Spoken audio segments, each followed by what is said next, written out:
안녕하세요. 이산타일입니다. 이번에 여러분들과 함께 할 영상은 단독주택 리모델링 사례를 한번 보겠습니다. 천안에 위치한 단독주택이고요. 이 단독주택은 주인이 직접 그 리모델링 공사를 진행한 사례입니다. 저희가 맡아서 이제 외벽의 단열과 타일만 시공한 사례입니다. 리모델링 직전에 이제 견적 갔을 때 상황인데요. 보시다시피 이쪽은 석재입니다. 골조는 밑에가 드러나 있듯이 철근 콘크리트예요. 여기 이게 곧바로 기단부입니다. 이 기단 1층 슬라브입니다. 1층 슬라브고 이쪽이 기단인데 기단을 보시면 이제 철근 콘크리트 골조라는 걸 쉽게 알 수 있습니다. 마감은 시멘트 사이딩으로 이루어져 있습니다. 뒷부분인데요. 이쪽은 시공 후 확장된 부분입니다. 뜯어보기 전까지 무슨 상태인지 모르기 때문에 일단 다 철근 콘크리트로 판단을 했는데 결과적으로 이 부분은 확장이 된 부분이었습니다. 확장도 약간 애매하게 확장이 돼 있었는데요.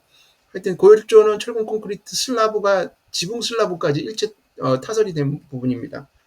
물론 이제 타설하고 이제 슬라브를 타설했겠지만은 골조가 이제 단일 골조입니다. 자, 측면부고요. 시멘트 사이딩 이 상태에서 덧방을 해도 상관은 없습니다. 덧방을 해도 상관없는데 단열재가 이제 붙으면서 약간 문제가 됩니다. 타일 덧방은 상관없습니다. 크게. 근데 이제 단열재 덧방까지는 좀 힘듭니다. 단열재는 기밀성을 요구하기 때문에 안에 이제 공간이 빈다면 단열이 이제 깨진다는 거죠. 효과가 별로 없습니다. 단열은 벽에 딱 붙어야지 이제 그 효과를 볼 수가 있는 거고요. 자, 이 부분이 이제 철거가 된 상태. 철거를 하고 비계를 주인께서 직접 설치를 한 상태입니다. 보시면은 아까 모양과 달리 이쪽 변에 보시면은 이제 요만큼밖에 안 튀어나와 있어요. 이제 이 틈도 이제 주인께서 이제 폼을 다 쏘놓고 이제 쏴놓고 이제 저희가 방문 드렸는데 시공을 시작하게 됐는데 보시면은 이제 이 창문하고 요만큼 튀어나와 있다는 거는 사이딩 두께밖에 샤시가 튀어나오지 않았다는 사실입니다. 그래서 뭐 누수를 차지하더라도 이 부분이 이제 단열이 전혀 없었다는 걸 반증하는 예입니다. 아예 없었답니다. 이건 에어컨 실내기가 나온 상태고요.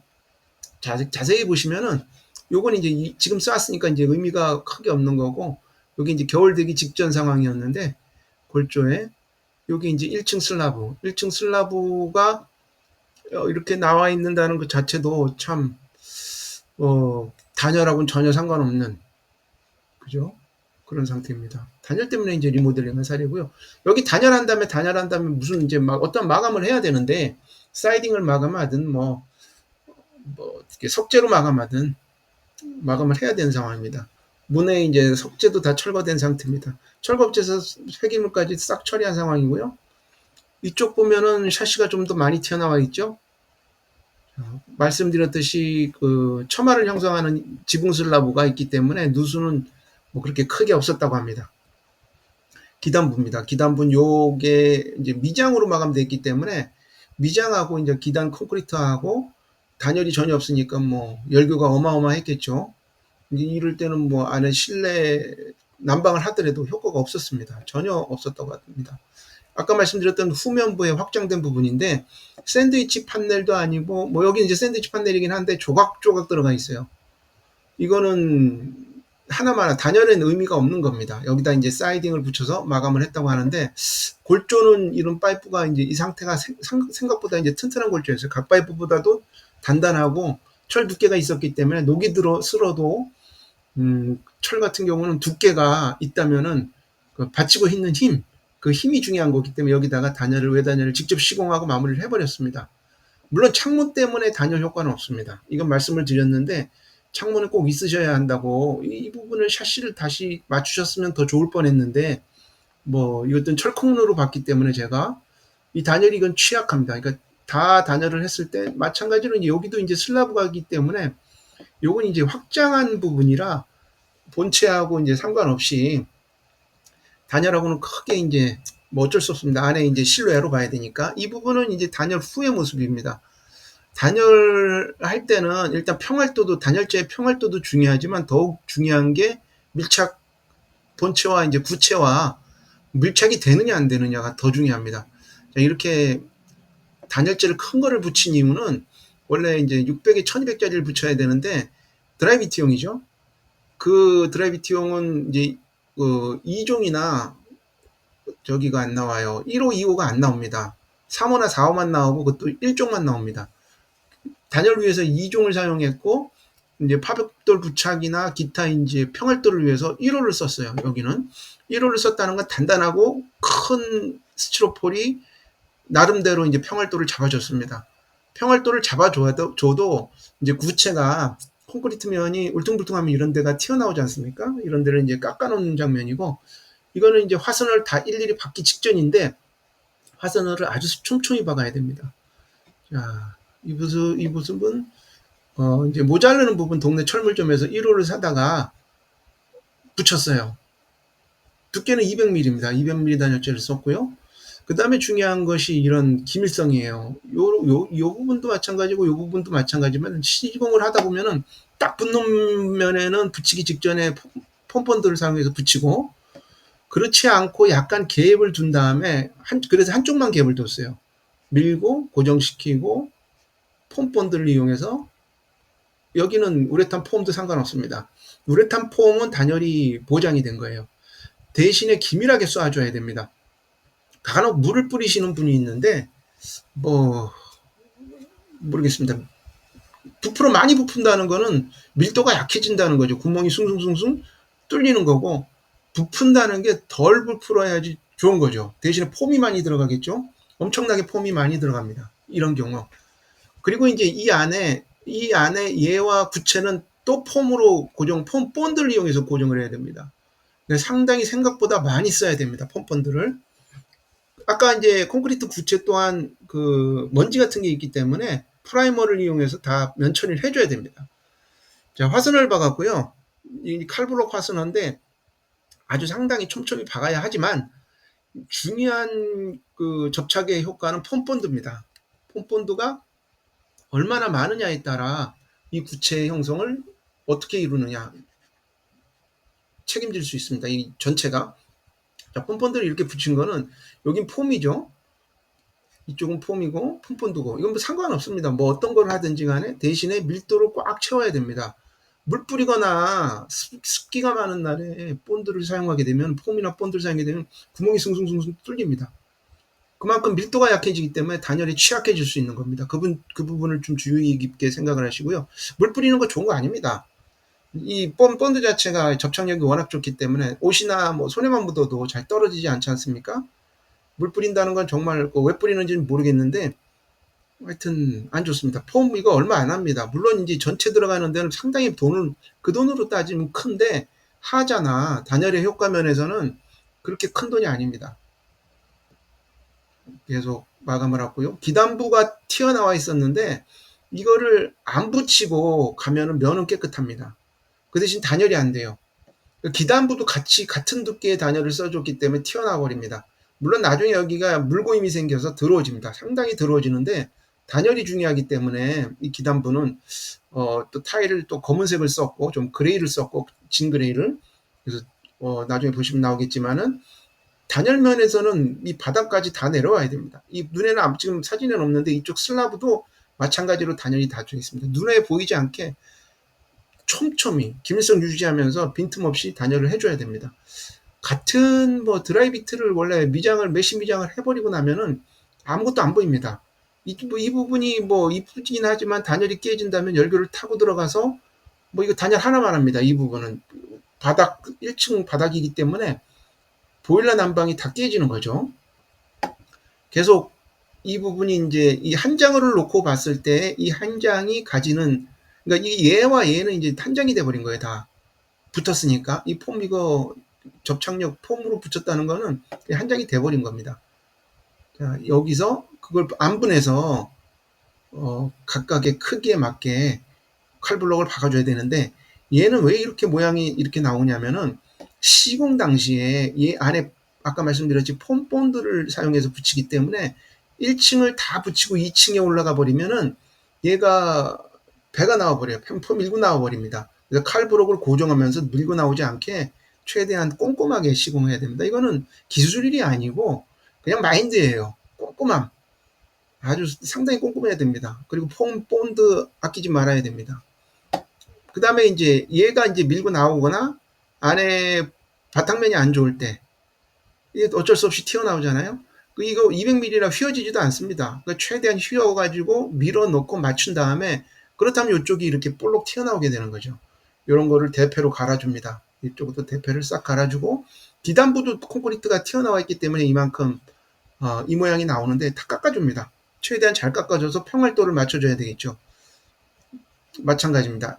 이제 단지 이제 이 부분은 어쩔 수가 없어요. 이게 1층 슬라브하고 맞닿아서 이렇게 공사가 됐기 때문에 얘에 대한 열교는 방법이 없습니다. 이 슬라브를 그러니까 1층 현관을 단열재로 감싼다는 거는 말이 안 되잖아요. 이쪽 방에 이제 이쪽 방하고 이쪽 방 거실하고는 단열이 완전히 깨집니다. 그거는 이제 사전에 말씀드렸고 뭐 근데 요 슬라브 밑에는 단열이 됐어요. 요 마침 여기가 이제 지하로 내려가는 슬라브 우리가 흔히 이제 1층 단독주택에 보시면은 그런 모양이기 때문에 충분히 요거는 저희가 설명을 드렸고 밑에 부분도 다 단열을 했습니다. 단열은 기밀성이 되게 중요합니다. 단열한 후의 모습을 보면은 마치 이제 창대라 그래서 창대가 형성이 되는데 이게 단열일 때가 아까는 그 사이딩의 모습을 보시면은 얘가 이제 창하고 벽하고 맞닿았지만 벽이 이제 밀고 나온 거죠. 단열재 두께만큼. 그 창대가 생긴 모습입니다. 창대 또한 다 돌려서 타일을 돌려서 마감을 한 거고요. 말씀드렸듯이 밑에 부분은 드러워지는 거를 좀 우려해서 요 높이는 그런데 아쉽게도 아쉽지는 않습니다. 그러니까 주인이 설정하셨어요. 선택권을 그 집주인께 드렸어요. 어느 정도가 좋겠느냐고 여러 번 상의했고 거기에 맞춰서 요 높이가 설정됐습니다. 저희는 완톤을 하는 게 제일 좋은데 어쩔 수 없습니다. 이 부분은 이 슬라브가 1층 슬라브와 물끈기가 방해가 받아서 나중에 이쪽 더러워집니다. 흰색이니까 더러워지는 걸 막기 위해서 투톤으로 시공할 수밖에 없었습니다. 이 부분이 이제 아까 말씀드렸던 그 단열재에 맞닿는 코너 부분인데 이렇게 배가 나왔죠. 이렇게 배가 나왔는데 이거 어쩔 수 없습니다. 그런데 이제 얘가 그 빈티지 타일이고 약간 평평한 타일이 아니고 약간 울퉁불퉁한 타일이기 때문에 잘 울퉁불퉁함이 노출되지는 않아요. 근데 그 붙일 때 저희가 이제 그 조적벽도 유심히 보다 보면 이 정도 평활도가 나온다는 거죠. 조적벽만큼 나옵니다. 그리고 코너 타일을 썼기 때문에 그 벽돌, 조적벽과 이 타일의 구분이 잘 가지 않습니다.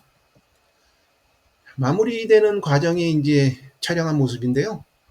청소 싹 하고, 자, 단열재를 푹 그 싼 전체 그 쌓고 단열재 마감으로 집을 둘 수는 없으니까 타일을 붙인 거예요.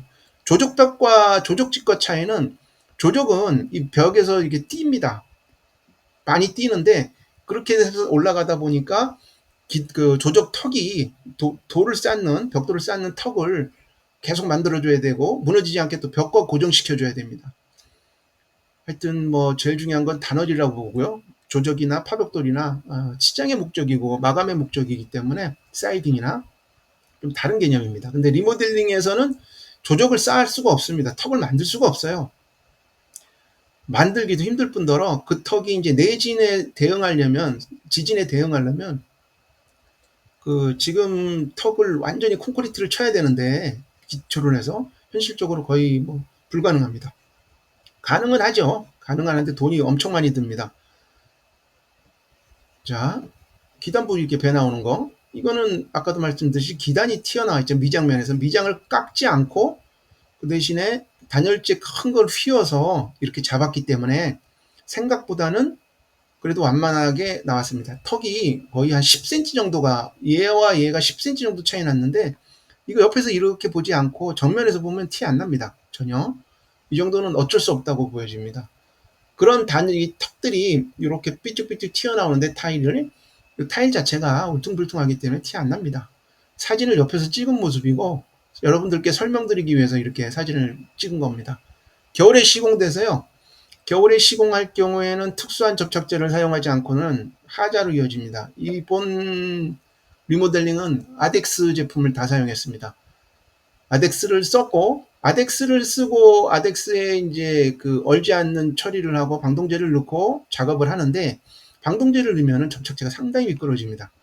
그리고 이제 아덱스를 쓰는 이유는 초기 강도 때문인데 겨울철에는 최대한 빨리 초기 강도가 중요해요.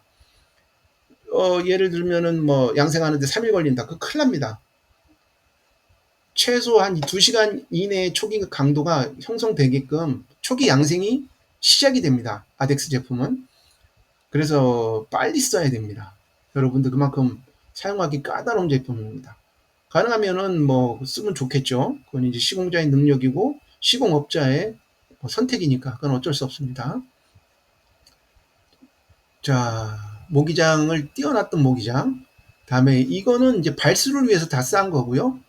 발수할 때 유리창에 발수제가 물을 넣으면 큰일 납니다. 이날은 날씨가 좋았고 마침 상온이었기 때문에 발수제는 뭐 한 3시간 정도면은 다 말라버리니까 얼지 않습니다. 수용성이지만 다 굳어버리면 수용성이 이제 물에 쉽게 내려간다는 게 아니라 수용성은 이제 물을 타서 만들었다는 얘기지 물에 녹는 제품 아닙니다. 하나하나 이제 다 보양을 하고 발수까지 끝낸 작업의 모습입니다. 자, 오늘 영상 여기서 마치도록 합니다. 감사합니다.